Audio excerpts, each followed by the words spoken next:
नमस्ते। आज हम बात करने वाले हैं उत्तर प्रदेश की एक बहुत ही महत्वाकांक्षी योजना के बारे में। एक ऐसा प्लान जो राज्य के इलेक्ट्रॉनिक्स इंडस्ट्री की पूरी तस्वीर बदलने का दम रखता है। चलिए शुरू करते हैं एक ऐसे फैक्ट से जो शायद आपको हैरान कर दे। क्या आपको पता है कि भारत में जितने भी इलेक्ट्रॉनिक सामान बनते हैं उनमें से लगभग आधा, जी हाँ 50% अकेला उत्तर प्रदेश बनाता है। मतलब देश के आधे से ज्यादा मोबाइल फोन और दूसरे गैजेट्स यहीं बन रहे हैं। ये आंकड़ा अपने आप में बहुत कुछ कहता है। लेकिन एक मिनट, यहाँ एक बड़ा सवाल है। हमारे गैजेट्स तो यहाँ बन रहे हैं, पर उनके अंदर लगे वो छोटे छोटे जरूरी पुर्जे, वो कंपोनेंट्स कहाँ से आते हैं? और यहीं पर कहानी में एक ट्विस्ट है। डिवाइस की असेंबली तो यहाँ हो रही है, पर उन डिवाइस का दिल और दिमाग, यानी कि जो असल कंपोनेंट्स हैं, वो हमें बाहर से मंगाने पड़ते हैं।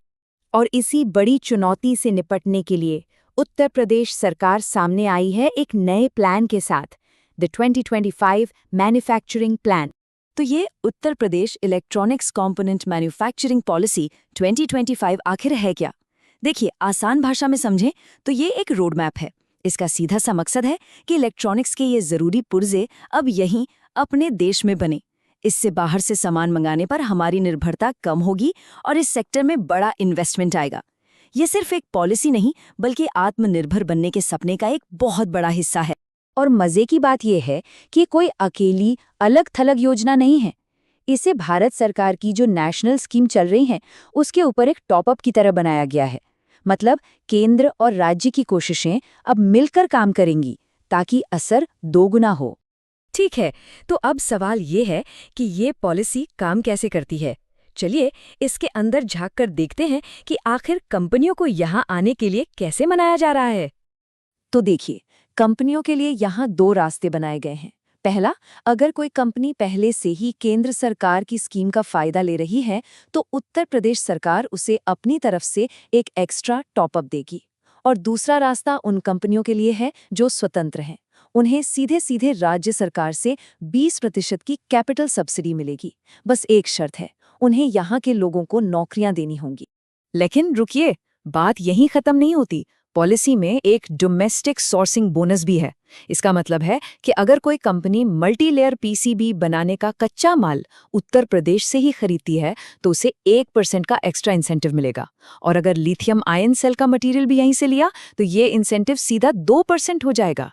ये एक जबरदस्त तरीका है जिससे न सिर्फ एक कंपनी आएगी, बल्कि यहीं पर एक पूरा का पूरा इकोसिस्टम तैयार होगा।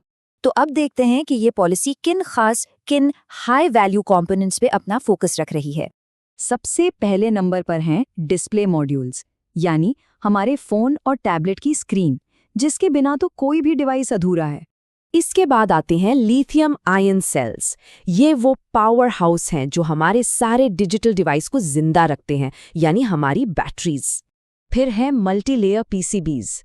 ये इतने जटिल सर्किट बोर्ड होते हैं कि इन्हें किसी भी इलेक्ट्रॉनिक डिवाइस का दिमाग कहा जा सकता है।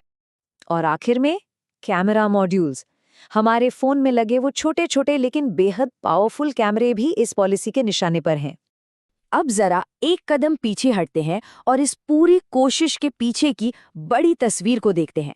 ये कहानी सिर्फ कुछ कंपोनेंट्स बनाने की नहीं, बल्कि एक ग्लोबल हब बनाने की है।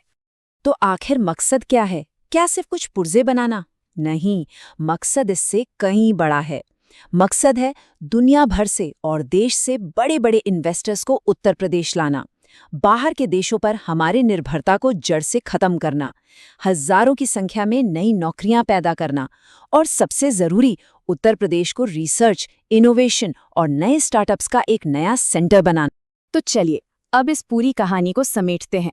असल में ये सब इतना जरूरी क्यों है देश और दुनिया के लिहाज से? ये एक लाइन मुझे लगता है इस पूरे मिशन को बहुत अच्छे से समझाती है। ये पॉलिसी राज्य को वैश्विक इलेक्ट्रॉनिक सप्लाई चेन में एक प्रतिस्पर्धी केंद्र बनाने और आत्मनिर्भर भारत के लक्ष्य को प्राप्त करने की दिशा में एक रणनीतिक और दूरदर्शी कदम है। तो आखिर में बस एक ही सवाल बचता है, और ये सवाल बहुत बड़ा है।